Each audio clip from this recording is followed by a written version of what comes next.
जी को दिखाना शुरू कर दिया। जब ये जीव गुरु विमुख हो जाता है, नुग्रा कहलाता है, गुरुद्रोही कहलाता है। उन्होंने उन सिद्धियों को ऐसे ढंग से प्रयोग करना शुरू कर दिया कि किसी को दुख देना शुरू कर दिया और उल्टे काम शुरू कर दिए, जिससे वे राक्षस कहलाए। फिर वही भक्तजन जो पहले सत्संग में आया करते थे और विमुख हो जाने से, निगुरे हो जाने से, मनमुखी हो जाने से वो फिर राक्षस की पदवी को पाए, जबकि उन्होंने ऋषि की पदवी पाना था।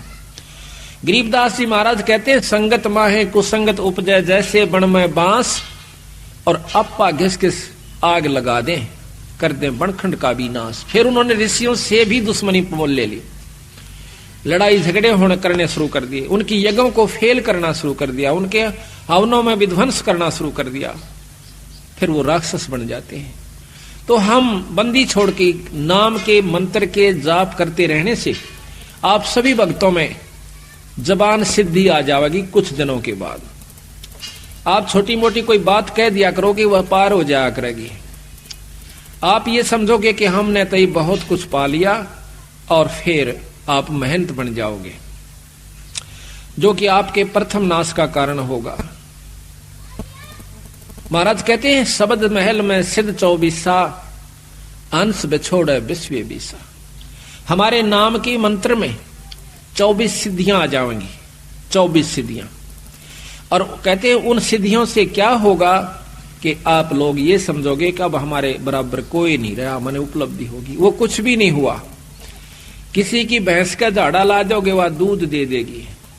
किसी का हाथ फेर दोगे, छोटा मोटा बुखार ठीक हो जाएगा।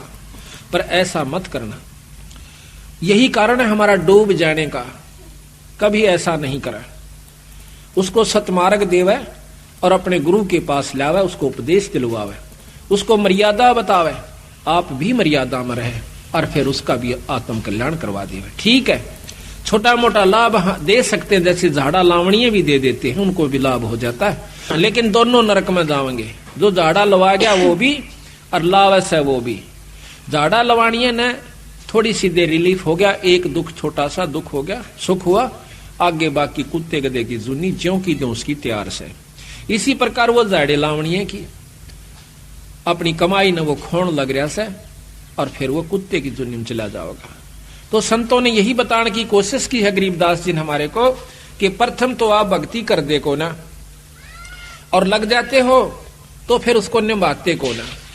जब तक आप निभाओगे नहीं, यानी मर्यादा में नहीं चलोगे, तब तक आपको उपलब्धि कोई नहीं होगी। इन बातों को सत्संग में याद दिलाया जाता है। सत्संग में आकर के नाम लेवे, नाम लेकर के फिर मर्यादा में रहे। सबसे पहला गुरु मर्यादा बताई संतों ने कि इससे विमुख हुआ जीव फिर कभी उभर कर नहीं आता। तो ये सब ज्ञान सत्संग से होता है। सत्संग संतों की कृपा से आपको उपलब्ध होता है। जब आप सत्संग में आओगे, संतों की शरण में आओगे, तो आपको बहुत कुछ जानकारी दी जाएगी, आत्म कल्याण की भी और मर्यादा में रहने की भी, और वो अमर मंत्र भी आपको समय आने पर दिया जाएगा। 24 सिद्धियों का थोड़ा सा वर्णन आपको बताते हैं जो गरीबदास जी ने किया है। शब्द महल में सिद्ध 24 अंश बिछोड़े विश्व बीसा, एक सिद्धि सुरदेव मिलावे, एक सिद्धि मनवृत्ति बतावे। एक सिद्धि ऐसी होती है जो जिस इष्ट की आराधना करता है वो इष्ट सामने प्रकट हो जाता है। जैसे कुंती का प्रमाण मिलता है कि उन्हें सूर्य देव का एक मंत्र जाप किया। एक ऋषि ने उसको एक मंत्र दे दिया कि इसका जाप कर लोगे तो आपके पास सूर्य देव प्रकट हो जाएंगे और जो उससे इच्छा व्यक्त करोगे आपकी पूरी कर देंगे। कहते हैं कुंती ने उस मंत्र की परीक्षार्थ कि ये सत्य है असत्य, वो मंत्र का जाप किया, सूर्य देव प्रकट हुए। पुत्र की इच्छा व्यक्त की तो कर्ण उत्पन्न हुआ। तो कहते हैं एक सिद्धि सुरदेव मिलावे। उस सुर कहते हैं देवता को, उस देवता को आप जिसकी आराधना कर रहे हो आपको उसे मिला देगा। एक सिद्धि मनवृत्ति बतावे। एक सिद्धि होती है कि आपने जो मन में सोच रखा है, वो जो महात्मा जिसने वह सिद्धि कर रखी है वो बता देगा कि आपका ये कार्य है। आप समझो कि महात्मा के तो चाड़ास है, पर है कुछ नहीं। संतों की दृष्टि में वो तो भांड है। अगर ये बता दिया आपके मन में क्या है तो क्या हो गया, कुछ नहीं हुआ। एक सिद्धि मनवर्ती बतावे, एक सिद्धि हो पौन स्वरूपी आकाश में पौन की तरह हल्का हो जाता है। एक सिद्धि होवे अनुरूपी, एक सिद्धि निस्वासर जागे, एक सिद्धि सेवक हो आ गए। एक ऐसा महात्मा बताते हैं, देखा हमने, गांव वाले कहते हैं कि वो बड़ी मां का बैठ गया, दिन सोए ना रात सोए। हमने लोग के देखा कि वो हमने सोता नहीं देखा, अब आसन पर बैठा रहा। लोग के देखा कई दिन तक कोशिश करी, 15-20 दिन, तो कहते हैं उसका फिर मंदिर बन गया, पूजा होने लागी, महात्मा के कमाल है। तो कहते हैं एक सिद्धि निस्वासर जागे, एक सिद्धि सेवक हो आ गए। जो भी आप मनोरथ पूर्ण चाहोगे वो सिद्धि आपकी पूर्ण कर देगी। एक सिद्धि ऐसी होती है। एक सिद्धि सुरगापुर ध्यावे, एक सिद्धि सो जब सब गठछावे, एक सिद्धि सब सागर पीवे, एक सिद्धि जो जुग जुग जीवे। एक सिद्धि ऐसी हो जाती है जो सारे सागर को पी जाती है।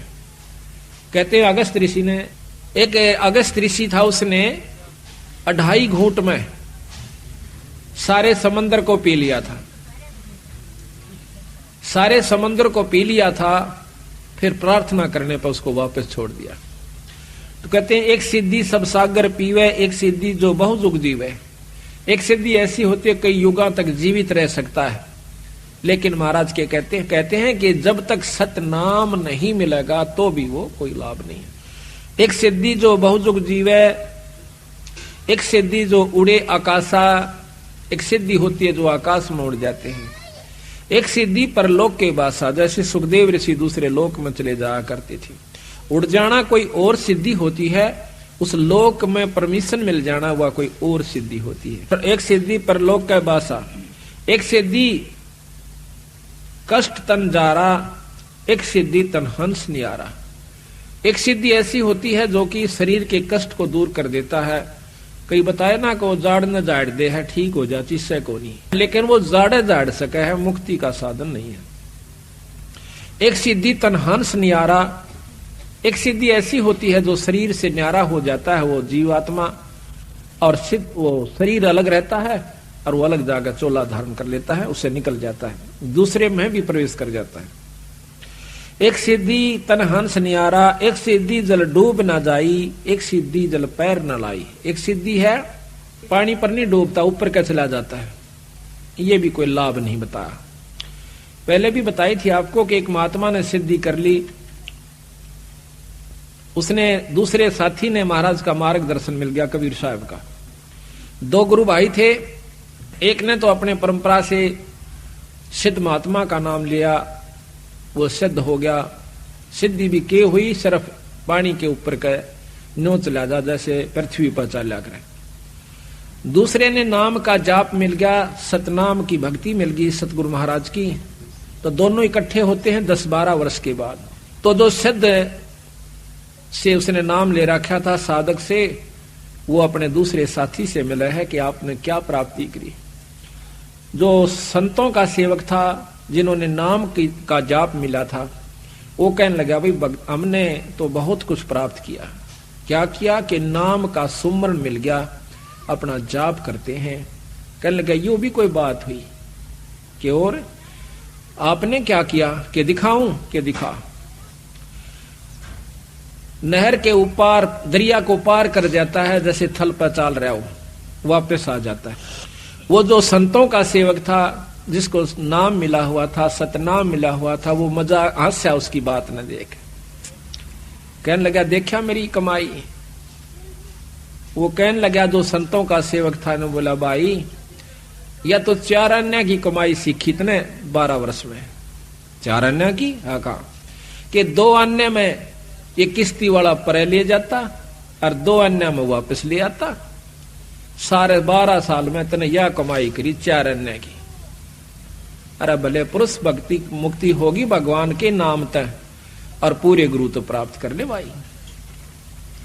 फिर उसने पूरी डिटेल समझाई उसको कि भाई ये तो बालका के खेल से, ये तो जादूगरी सबीरा, कुत्ते बनते नहीं बच सकते। महाराज कहते हैं सिद्ध नहीं, वो तो गधे हैं। जो इस तरह के साधक बने बैठे हैं वो सिद्ध नहीं है, वो तो गधे के रूप में है। आज कमाई कर ली 10-12 साल में, अगले साल में अब उसको दिखा दिखा कर खो चलेगा, फिर ज्यों का त्यों जाकर के नरक में पहुंच जाएगा, फिर गधा बन जाएगा। तो यहां कहते हैं एक सिद्धि जल डूब ना जाई, एक सिद्धि जल पैर न लाई, एक सिद्धि बहुचोले धारा। एक ऐसी सिद्धि होती है कई रूप बना लेते हैं, और ऐसा महात्मा मिल जावे, ओहो कहना है क्या, फिर हम तो चक्कर काट जा, मैंने वहां भी देखा था, अरे वहां भी देखा था। ये भी मुक्ति का रास्ता संतों ने नहीं बताया, केवल इस बात से। एक सिद्धि बहुचोले धारा, एक सिद्धि नितत विचार, एक सिद्धि पांचों तत्नीरम, एक सिद्धि जो बजुर शरीरम। एक सिद्धि ऐसी होती है जो पानी में पानी प्रवेश कर जाती है, ये बहुत ही कम संतों के पास होती है। अरबों में एक आध के पास पाओगी या सिद्धि जो कि पांचों तत्व नीरम हो जावे, पानी बन जाए। एक सिद्धि जो बजर शरीरम, एक सिद्धि ऐसी होती है जो पत्थर का शरीर बना लेते हैं। एक सिद्धि पीवे नहीं खाई, एक सिद्धि जो गुप्त छपाई, अंतर ध्यान हो जाते हैं। एक सिद्धि कुछ खाता पीता नहीं, सारा दिन मस्त रहता है। एक सिद्धि ब्रह्मांड चलावे, एक सिद्धि सब नाद मिलावे, एता खेल खिलारी खेले, सो हंसा प्रगट बेले, और 24 को ना दिल चावे, सो हंसा शब्द अतीत कहावे। इन सिद्धियों को जो नहीं चाहता वो पूर्ण भक्ति का अधिकारी हो गया, और इन्हीं के अंदर उलझ जाता है, वो जीव का जीव रह जाता है।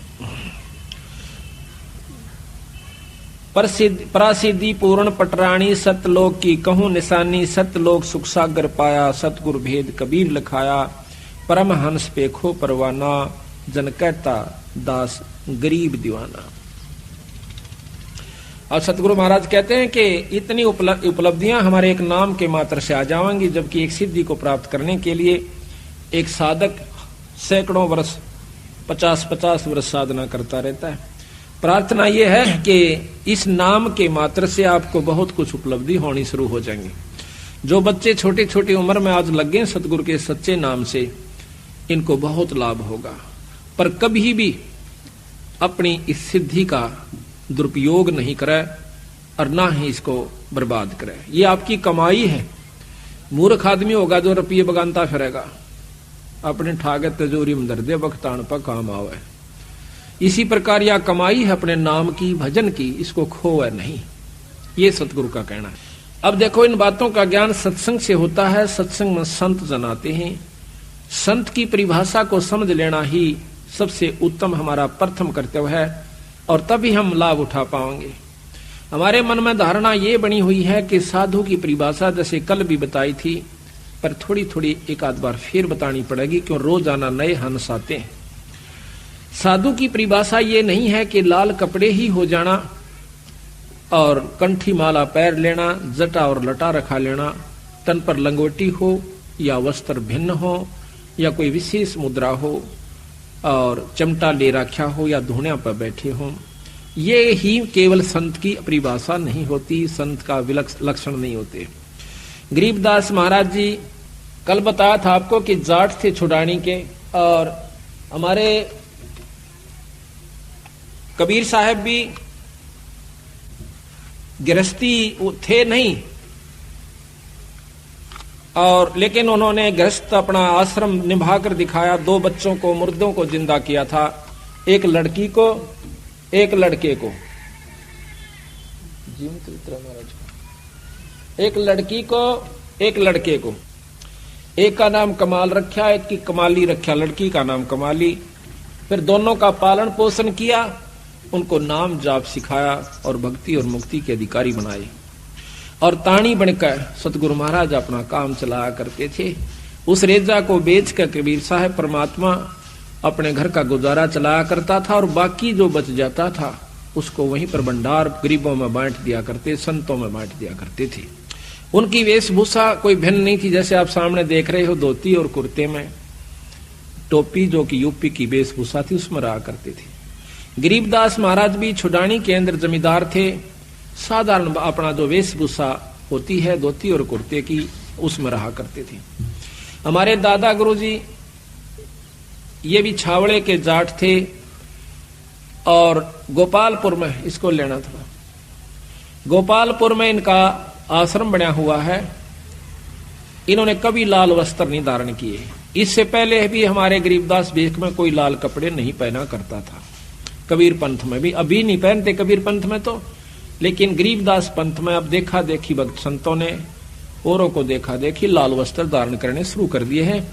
लेकिन इनकी आवश्यकता भी नहीं है और पहन भी लिए तो कोई बुरी चीज नहीं है अगर नाम सत्य है तो। सतनाम ठीक है और गुरु ठीक है, शब्द शक्ति उपलब्ध हो जाएगी। वस्त्र किसी भी हो, वस्त्र से परमात्मा पाने की कोई भी ये वो नहीं है कि ये इसी के कारण हमें ये पहचान नहीं है परमात्मा इसे पाई हुई है जिसने लाल वस्त्र पहन लिए। परमात्मा के पाने में सहयोग भी कुछ नहीं है लाल वस्त्रों का, किसी भी वस्त्रों का। ये तो सिर्फ शरीर प्रोटेक्शन के लिए, शरीर की रक्षा के लिए होते हैं, गर्मी और सर्दी से बचाने के लिए, और सुविधा हिसाब से बैठन उठन में सुविधा हो इसे वस्त्र पहन लीजिए। तो इसी प्रकार हमारे बंदी छोड़ भगवान ने हमें बताया है कि संत की परिभाषा क्या होती है। संत की परिभाषा है कि वो भगवान की भक्ति करे, सतनाम का जाप करे।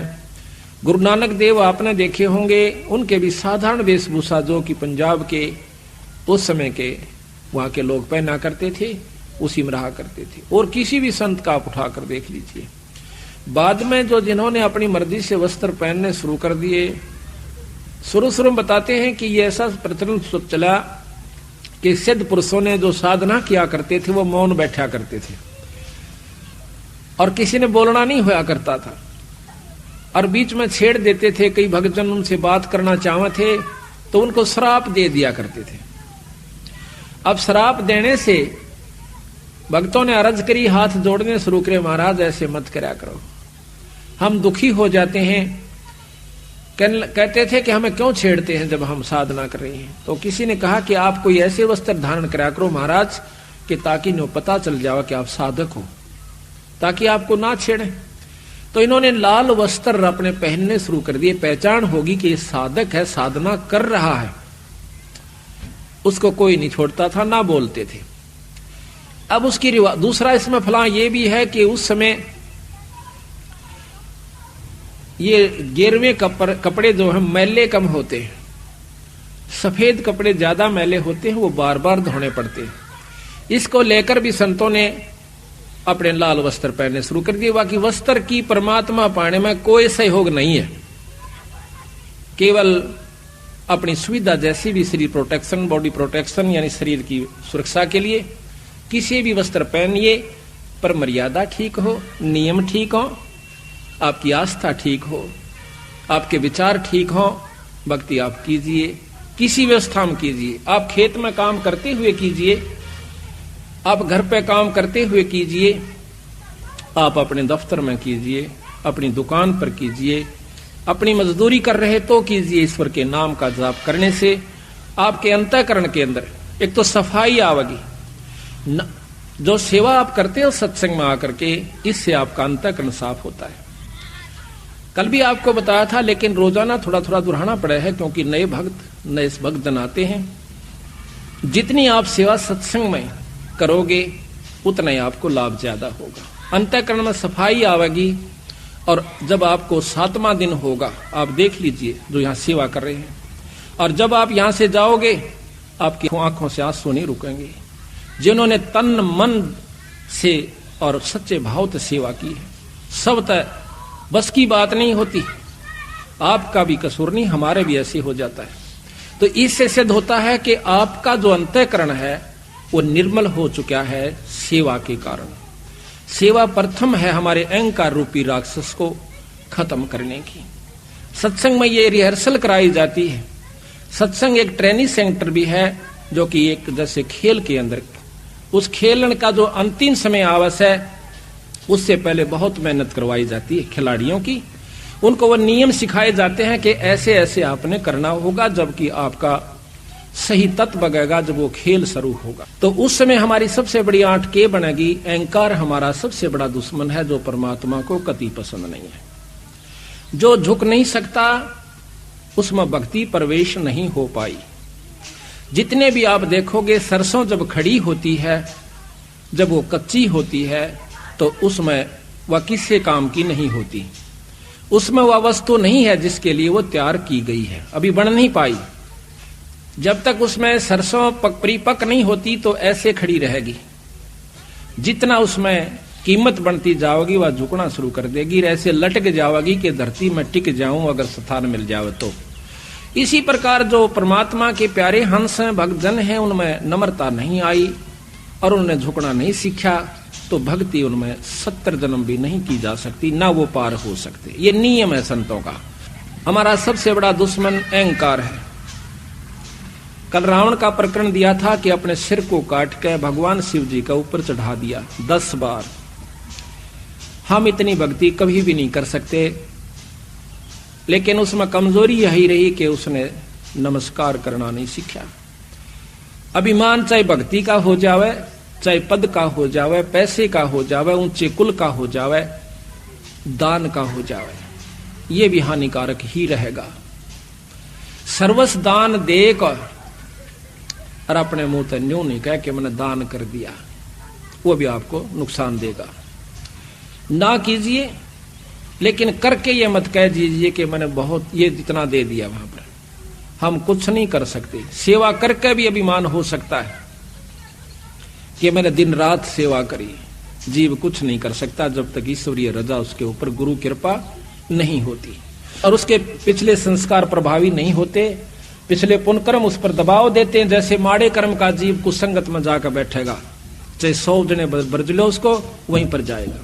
अच्छे संस्कार का जीव, अच्छे संस्कार की हंस आत्मा, वो पुण्यकर्मी इंसानों के पास, भक्तों के पास जाएगी, वो सत्संग में आवेगा। आज आप देख रहे हो कि यहां पर अगर नाचने और गाने का रागनी कंपटीशन का प्रोग्राम होता तो 50-60 हजार व्यक्ति सहमत आ जाते बिना बुलाए। और हम कम से कम भी 20 महीना से पहले पत्र डाल रहे हैं, इश्तिहार लगा रहे हैं, हाथ जोड़ जोड़ कर निमंत्रण दे रहे हैं कि 2 घड़ी जरूर आना, 1 दिन का समय मिले अवश्य आना, तो नहीं आ पा रही है। यही कारण है कि सकल पदार्थ हैं जग माही, पर भाग बिना नर पावत नहीं। और जिनके 16 दिन हैं, जिनके शुभ कर्म ज्यादा प्रभावी हैं, वो कई सैकड़ों किलोमीटरों से चलकर आज भगवान के दरबार में आए। और कल कितनी सर्दी थी, छोटे छोटे मासूम बच्चों को लेकर अपनी गोदी में आज भगवान के दरबार में आए। ऐसा क्यों? क्योंकि उनके पुण्य कर्म लाए हैं। और जिनके माड़े कर्म है वो मनमाने को रिश्तेदार आ जा और उन ले जावा कि कह देगा भैंस मोल लेनी से मैंने दिवा कर ला। अब शर्म के मारे, लोक लिहाज के मारे उसकी गेल ऋषि बूंदी सर्दी में और किरा कह जगह गोबर में 5-10 आवेगा और 1 हफ्ते में गेला छोड़ दे वो उसका, उसमें खुश होगा क्योंकि उसके भाग ही ऐसे हैं। उसकी सच्ची लगन नहीं बनी, भाग अपने हाथ होते हैं बनाने कुछ। अपनी सच्ची तड़फ बनावे परमात्मा, आज तक बुलाइयो मालिक।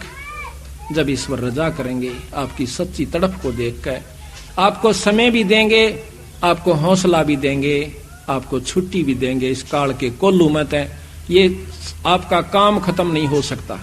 हम चले जाएंगे पर काम जो का तो बाकी छोड़ जाएंगे, चाहे कितनी व्यवस्था बनाकर चले जाइयो, ये खत्म नहीं हो सकता। तो संतों ने कहा है कि इसमें से थोड़ा सा जरूर निकालना पड़ेगा। थोड़ा सा समय दुख पाओ चाहे सुख पाओ, आप कितना ही जरूरी कार्य है एक बार छोड़ कर देखो ईश्वर के नाम पर, और फिर उसका जाकर देखना कि वो आपका होया पावस है या उसमें नुकसान होता है कि लाभ होश है। आपको ऐसे ऐसे प्रमाण हम हमारे भक्तों के बताएंगे कि आप हैरान रह जाओगे। जो सत्संग मायर वो गए हैं तो उनका काम होया पाया। छोटे छोटे काम तो छोटे ही होते हैं जो आंट बना दें, और वही पूरे हो जाते विश्वास बना दें। सतगुरु महाराज में बहुत बड़ी कृपा है, बंदी छोड़ कबीर साहब में। ये अनंत करोड़ ब्रह्मांड के परमात्मा है। अब इनको हम समझ नहीं पाए। क्यों नहीं समझ पाए? क्योंकि हम हिंदू होने के नाते तो अपने 3 लोक के परमात्माओं की गाथाओं में ही हम मस्त रहे। बचपन से वही गाथाएं सुनी, उन्हीं की कथाएं सुनी, उन्हीं के परिचय सुने, उन्हीं के चमत्कार सुने और हमने मान लिया कि ये पूर्ण यही शक्तियां हैं। फिर उनकी जैसा भी हमने ज्ञान था, उनकी भी अगर हम सतमार्ग से भक्ति करें, सद्भाव से, तो कुछ प्राप्ति, कुछ लाभ वो भी दे सकते हैं। कल भी बताया था आपको, जितनी जिस भी परमात्मा में जितनी शक्ति है उतना अवश्य आपको लाभ दे। किसी देव का आसरा है तो उतना लाभ अवश्य देगा। 3 लोक की परम शक्ति ब्रह्मा विष्णु महेश आदरणीय और पूजनीय शक्तियां हैं। इनकी भी साधना अगर आप विधि और नियम से करते हो तो ये भी आपको उतना अवश्य लाभ देंगे। लेकिन ब्रह्म से ऊपर एक पारब्रह्म शक्ति बताई है। अब इन बातों का ऊपर बहुत विचार करना होगा, जब जाकर के हम इस बात को पकड़ पाएंगे कि ब्रह्म से ऊपर एक पारब्रह्म शक्ति होती है। क्योंकि ब्रह्म, अगर परब्रह्म कोई ऐसा शब्द आया है तो शक्ति दोष है। आखिर में विद्वान लोग कहते हैं कि परमात्मा एक है, 2 नहीं है। परमात्मा एक है। परमात्मा की परिभाषा भी भिन्न है। परम कहते हैं श्रेष्ठ आत्मा, उत्तम आत्मा। परमात्मा विष्णु जी भी हैं, परमात्मा शंकर जी भी हैं, परमात्मा विष्णु भगवान भी हैं, ब्रह्मा जी भी हैं। परमात्मा देवी अष्टंगी माई भी है और परमात्मा निरंजन ब्रह्म भी है, ज्योत निरंजन जिसे कहते हैं। पर इनसे परमात्मा एक परब्रह्म शक्ति है। परब्रह्म से ऊपर एक पूर्ण ब्रह्म परमात्मा है। परमेश्वर शब्द को आप ले लीजिए, ईश नाम मालिक का होता है, ईश बहुत है। उसके बाद ईश्वर, उस ईश से भी श्रेष्ठ शक्ति, वर श्रेष्ठ को भी कहते हैं, वर पति को भी कहते हैं। उस परमात्मा यानी ईष्ट भगवान का भी, ईश का भी ईश ईश्वर हुआ। फिर परमेश्वर यानी उस ईश्वर से भी एक परम शक्ति है जिसको परम ईश्वर कहा। जब परम शब्द लगा है ईश्वर के साथ तो उससे बड़ी शक्ति है, उससे भिन्न शक्ति है। अब दादा और परदादा, दादा से ऊपर उसका पिता जो है परदादा कहलाता है। तो जब पूर्ण ब्रह्म आया है तो ब्रह्म इनकम्प्लीट ब्रह्म भी है, अधूरा ब्रह्म भी है कोई। ये जीव भी ब्रह्म है पर यह पूर्ण ब्रह्म नहीं है। ब्रह्मा विष्णु महेश भी ब्रह्म है परंतु पूर्ण ब्रह्म नहीं है। ज्योत निरंजन भी ब्रह्म है पर यह पूर्ण ब्रह्म नहीं, पर हमसे उत्तिष्ठ है, जीव से उत्तम शक्ति के ब्रह्म है।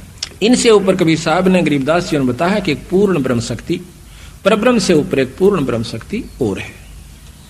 तो उस पूर्ण ब्रह्म शक्ति को लेकर के हम चलते हैं। उस पूर्ण ब्रह्म भगवान का, सतपुरुष का, जो कि सतलोक में रहता है, उसका हम जाप करते हैं। उसके पाने की विधि भिन्न है। दूसरे साधन जो हम देखते हैं, कोई तप करता है, कोई जप करता है, भिन्न नामों का। सब कहते हैं परमात्मा एक है, परमात्मा का नाम भी एक ही है। बाकी उसके जो विशेषण शब्द और चीज होती है, पर असली नाम जो उसका वो कोई और है। जैसे हम राम राम कहें, राम नाम जपण का नहीं बताया संतों ने। कोई कहता है भाई राम नाम ले ले, भगवान का नाम लिया, ले ले भाई, दुखी बहुत से। अब जैसे कोई कहे दवाई ले ले, आप बीमार हो, तो वो दवाई ले ले भाई, दवाई ले ले भाई, दवाई दवाई भाई। हम राम राम कहें, राम राम भाई, राम राम भाई, कि राम ही राम है, बाकी कुछ नहीं है। भाव ये होता राम कहने का। इलाज जैसे दवाई से होगा भाई, दवाई ले ले भाई। जब हम डॉक्टर के पास जाते हैं, वह दवाई कहेगा दवाई दे दो जी, काहे की दवाई दो। इसी प्रकार जब आप संत के पास जाओगे, वो कहेगा कि राम नाम दे दो, मने नाम ले भाई। उस राम का नाम अलग है, दवाई का नंबर अलग है, दवाई का केमिकल अलग है। इसी प्रकार जिस भी इष्ट का वो उपासक, इसी प्रकार तन और मन से आश्रित होकर उस बताए गए गुरु के वचन पर डट कर आप उसकी साधना करते हो तो आप भगवान शिव की प्राप्ति कर सकते हो। दर्शन हो जाना कोई बड़ी बात नहीं होती। अब यहां पर इतना लंबा विवरण है इस एक उपलब्धि को पाने के लिए किसी भी इष्ट का। दर्शन हो जाना कोई बड़ी बात नहीं है, लेकिन वह स्थान पाना, अमरत्व पाना, ये अलग भिन्न वस्तु है। कहते हैं 108 जन्म पार्वती माता के हो लिए थे। 108वें जन्म में नारद जी मिलते हैं, कहते हैं हे माई, हे सती जी, आप अभी जन्म और मरण के चक्कर से नहीं बच पाई। वो कहने लगे भाई कि ऋषि जी, जन्म और मरण का चक्कर खत्म हो सकता है? अक हो सकता है। दवाई कहां मिला है? भगवान शंकर के पास, शिव जी के पास। उनके पास एक अमर मंत्र है, अमोघ मंत्र है, जो आपको दे दें, आप नियम से जाप करोगे तो आप अमर हो जाओगे। एक बार तो असमंजस में पड़ जाती है कि नारद की बात कुछ जची नहीं, तो नारद जी समझ गए कि माई का भी बात समझ में आई नहीं, ये विश्वास नहीं कर रही। कहते हैं कि आपके 107 जन्म हो चुके, 108वां जन्म हुआ है और आप मर जाते हो। भगवान शंकर जो है आपके रुंड को, सिर को काट कर माला बना लेता है। अब उसने सोचा कि वो जो रुंड माला है वो मेरी है, कहां आपकी है?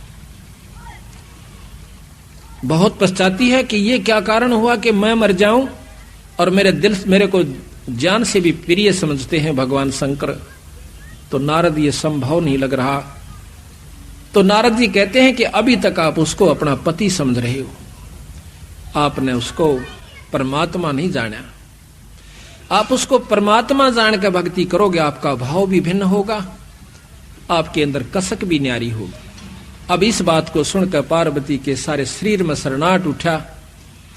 जाकर के जब प्रतिदिन महल में आया करते थे शिव भगवान, तो उसका कुछ और विचार भाव होया करता था, जैसे पत्नी का होया करे। लेकिन उस दिन वो देखा है कि आज तो इसकी आत्मा भिन्न है, चरणों में चिपट जाती है, रोती है पड़कर चरणों में, कहती भगवान मुझ पापनी पर ऐसा कौन सा दुष्कर्म हुआ, मेरे में ऐसी कौन सी कसूर रहा मेरे अंदर परमात्मा कि आपने मेरे को अपनी आंखों का आगे मरते हुए देखते रहे और आपके पास अनमोल मंत्र है।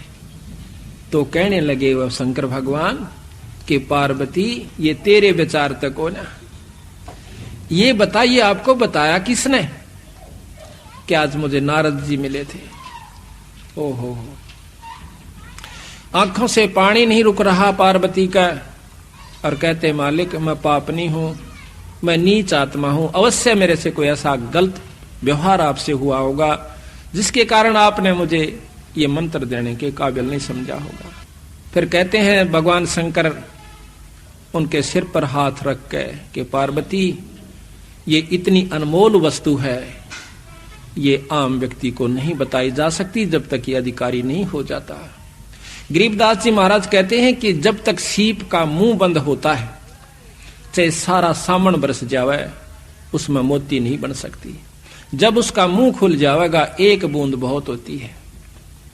अगर आप में या कसक नहीं उत्पन्न होती, चाहे मैं रोज कथा सुना देता, रोज आपको ये मंत्र सुनाता, आपका कोई असर नहीं होना था।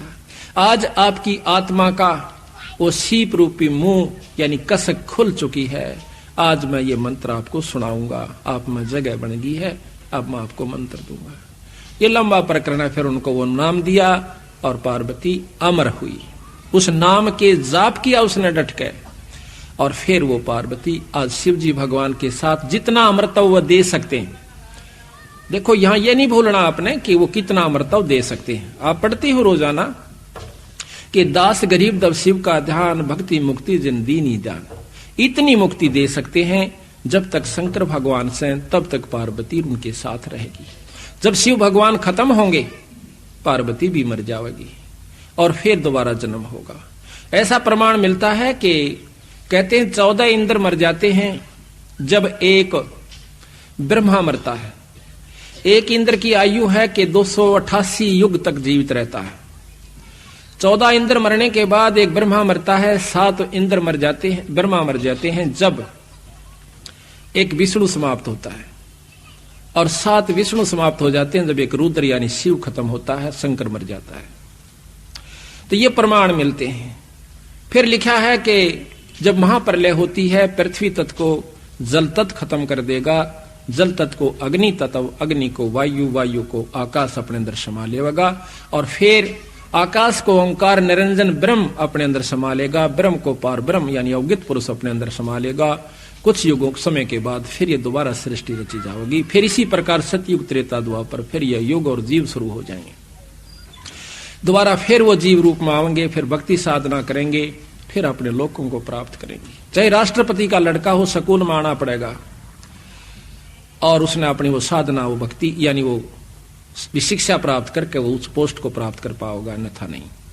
इसी प्रकार यहां पर इन परमात्माओं ने भी आना पड़ा, फिर भक्ति करी और फिर यहां पर ये देव ऋषि पैदा करके ये अपने लोक में चले गए। तो इसी प्रकार सतगुरु महाराज ने हमें बताने की कोशिश की है कि हम कहां ले आ रहे थे बात को, कि अहंकार रूपी राक्षस हमारा सबसे बड़ा दुश्मन है। हाँ, तो दर्शन हो जाने मात्र से, क्योंकि पार्वती तो 168 साल उसके साथ रही, युग जन्म 107 जन्म तो पूरे व्यतीत करके गई, वह शिव जी भगवान के साथ रही, दर्शन भी किए, सारे काम हुए, पर मुक्ति नहीं हुई।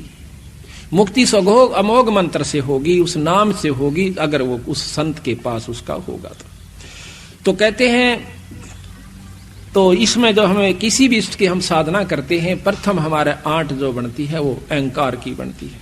रावण के अंदर अहंकार इतना था कि उसने नमन करना नहीं सीखा, भक्ति खूब करी, दान भी किया, तप भी किए, सिर भी चढ़ा देना कोई बच्चों का खेल नहीं है, पर सिर चढ़ाना कोई काटने तय मतलब नहीं है। संतों का सिर चढ़ाना झुका देना, और गुरु की आज्ञा आवही, गुरु की आज्ञा जा, कहे कबीर सो संत है, फिर आवागमन नशा।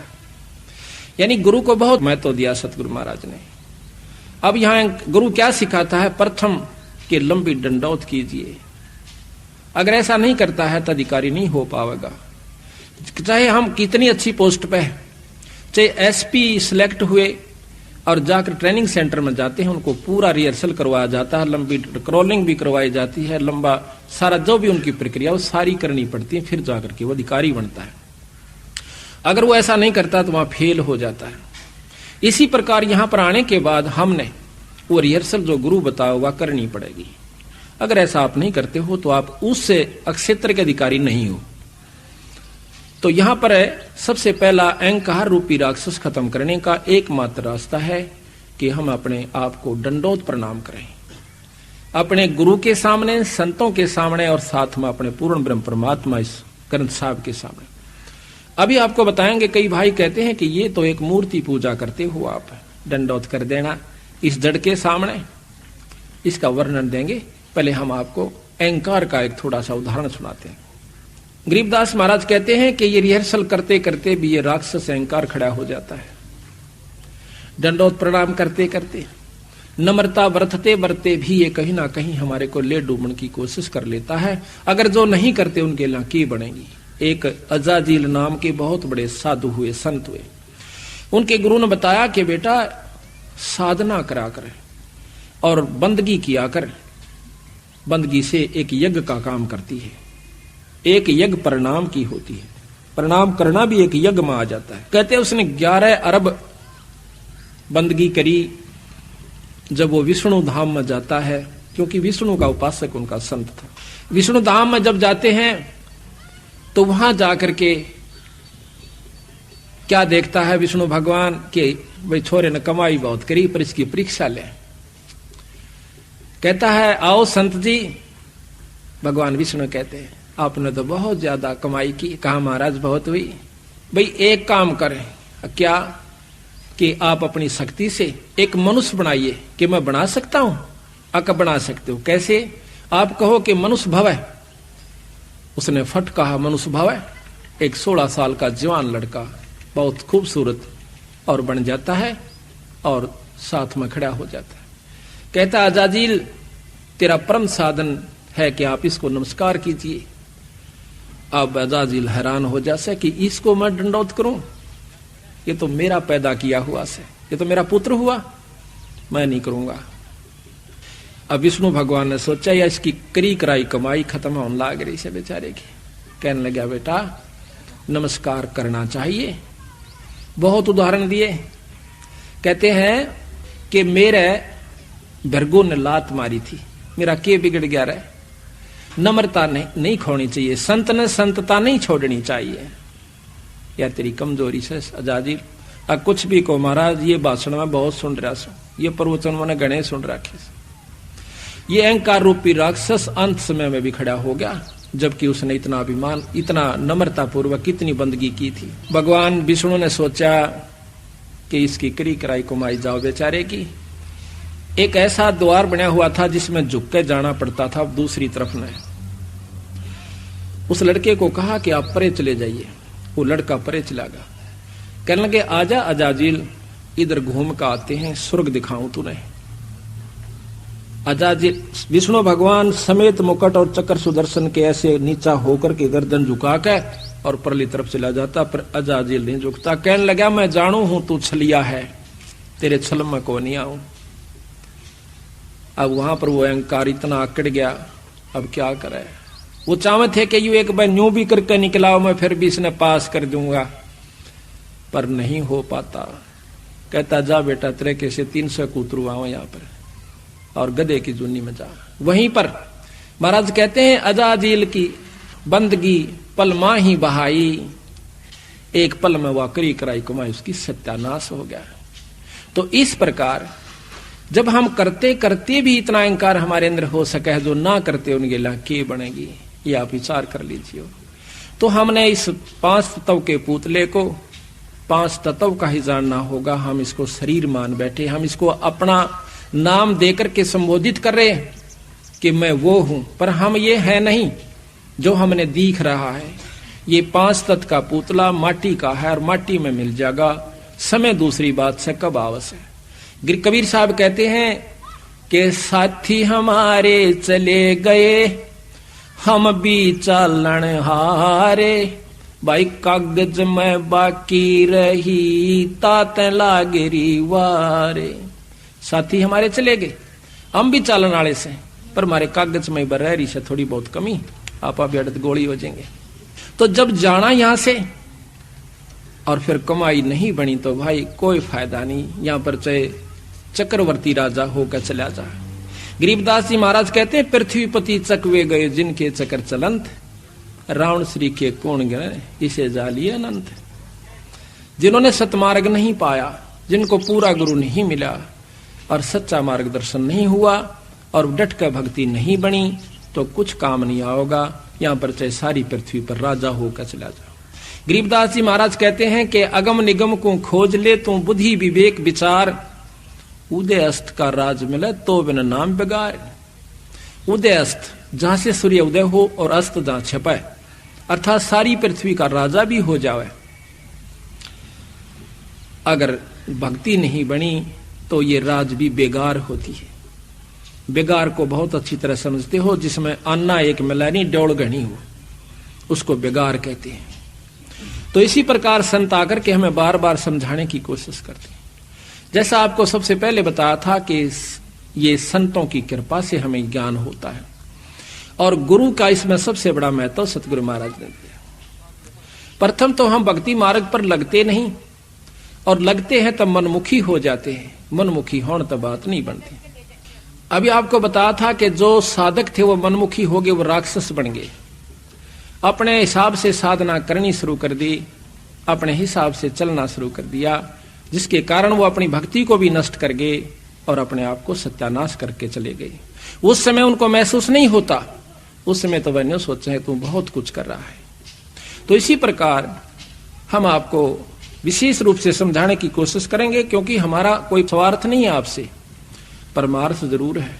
हमने इस बात का पता चला तभी हम इस मार्ग को अपनाया और इस रास्ते को अपना करके चले, और जिसका परिणाम यह हुआ कि आज 10-15 हजार भक्त आत्माएं जो कि कति नरक में डूबी हुई थी, आज सतगुरु शरण में आकर आज उनकी फुलवाड़ी सी खिली हुई से सारे परिवार की। दारू छोड़ दी उस परिवार ने, हुक्का तमाकू सिगरेट छोड़ दिया। जिनके माता पिताजी आकर के दारू पी के आया करते थे और बच्चे कूड़ा में लुक जाया करते थे, उसकी मां ने कुट्या करता था, बच्चे आगा जंग दे उनका बेराना कित थप्पड़ मार दिया करता, होठ सूज जाया करते थे। पिता ने आकर अपने बच्चों को छाती के लगाना होता है, वो दुष्ट आत्मा उनको कुट्या करते थे उस पानी को पी करके, कड़वे पानी को पी करके। आज उस परिवार में वो बच्चे इतने सुखी और प्रफुल्लित हैं। आज ये देख रहे छोटे छोटे बच्चे, ये तो टेलीविजन आगे भी नहीं बैठ सकते इतनी सावधानी से जितने के आज यहां बैठे हुए हैं। क्यों बैठे हुए हैं कि इनके पिछले संस्कार बहुत ही अच्छे हैं, जो कि ये सत्संग में आकर के इतनी सावधानी से सुनते हैं हमने यहाँ रोहतक में सत्संग किया 6-6 घंटे। ये छोटे छोटे बालक में बैठे रहा करते थे, 1 मिनट भी ये उठ करके कहीं नहीं जाया करते थे। इनसे पता चला कि पिछले ऋषि हैं, ये पिछले संत हैं, जो कि ना कि यहाँ गाना है, ना कोई बजाना है, ना कोई टेलीविजन या कोई रिक्रिएशन का ऐसा साधन है जिससे कि आकर्षित होकर बैठा रहे।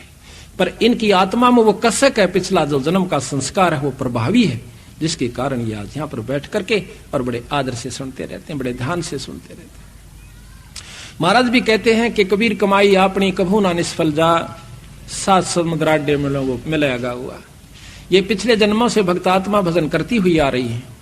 जिसने आज 60 साल का हो लिया रीबता, इन्हों सोची भी नहीं है कि भक्ति करया करें, उसने अभी तक भक्ति रूपी नाम रूपी बीज बोया भी नहीं सै, किसी युग में भी, चौथा युग में आ चुके हैं। और जिन्हों के बचपन में नाम मिला है इन भक्तात्माओं के, इन बच्चों को, तो इनके पिछले युगा युग के संस्कार, युगा युगा की भक्ति भी जिन्होंने बो रखा है और इनका ये सफल करके चले जाओगे। अब हमने ये सोच रखा है कि नाम का जाप भक्ति केवल वो लोग करते हैं जो घर छोड़ कर चले जाएं या कति अखंड ब्रह्मचारी रहे। दरो ने 5.5 साल के नाम लेकर के 5 साल के 5.5 साल में ईश्वर प्राप्ति की थी।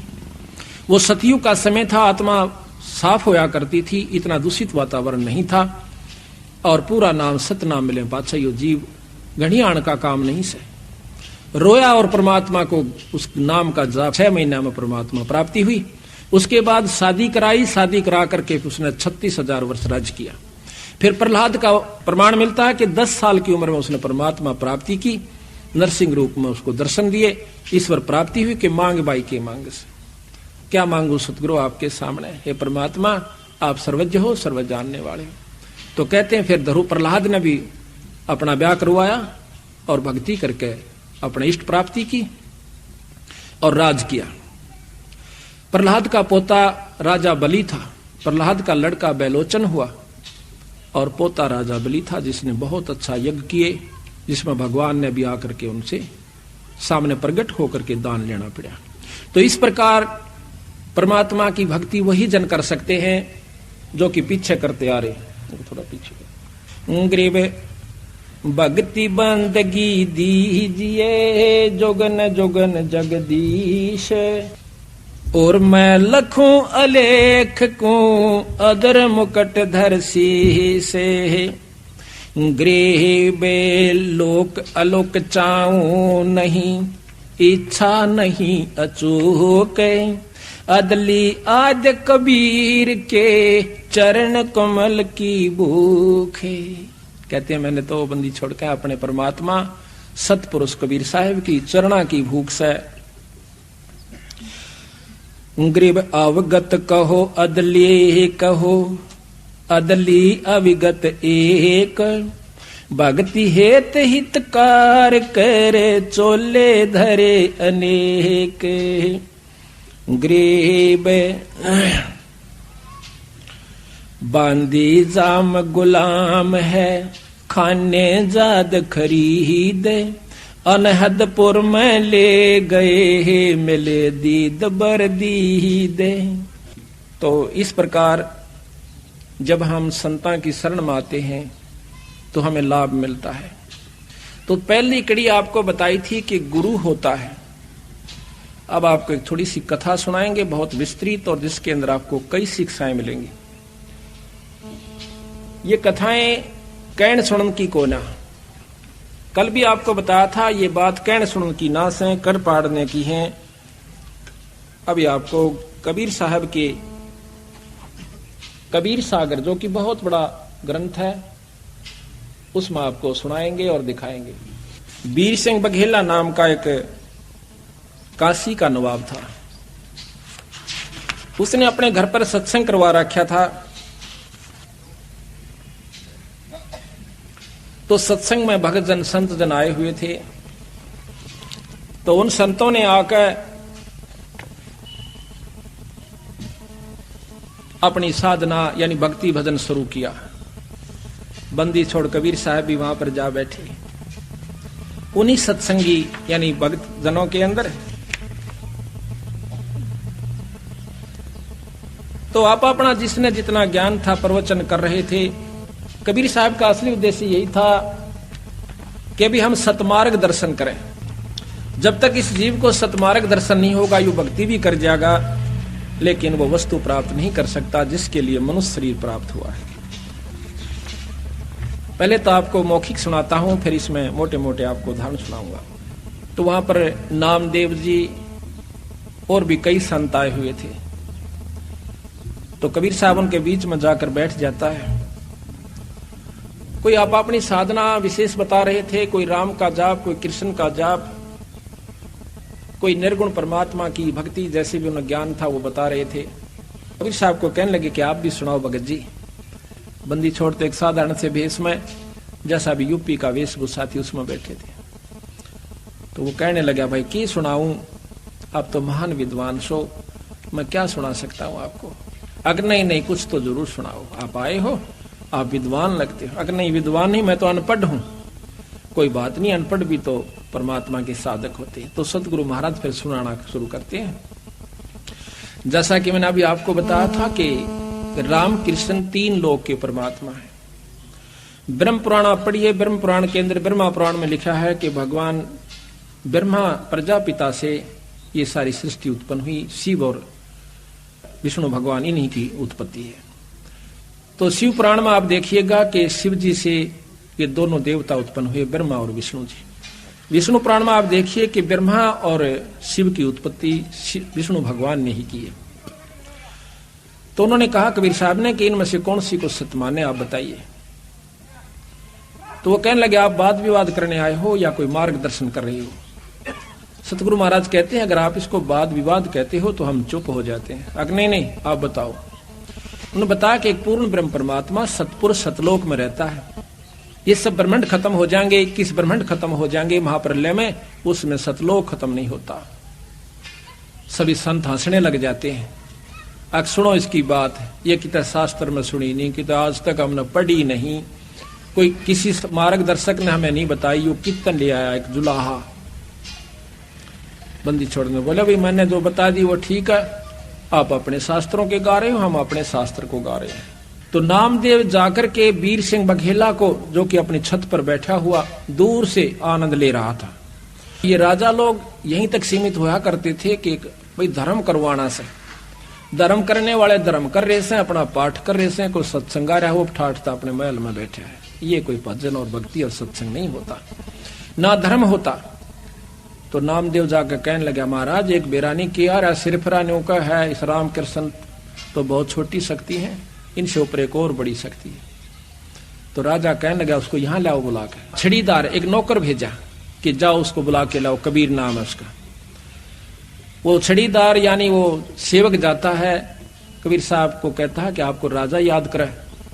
कबीर साहब कहने लगे, भाई ना तो मैंने राजा की आवश्यकता, ना मैंने दान धर्म कोई उनसे उपासना, वो क्या नाम है, धन उपार्जन करना। हम तो भाई 2 रोटी दाल रोटी खाने वाले से कि तो मिल जा ठीक से, अगर गरज है तो राजा यहां आ जाओ। अभी यहां पर यह नहीं समझना कि कबीर साहब ने अभिमान किया, अभिमान तोड़ने के लिए किया।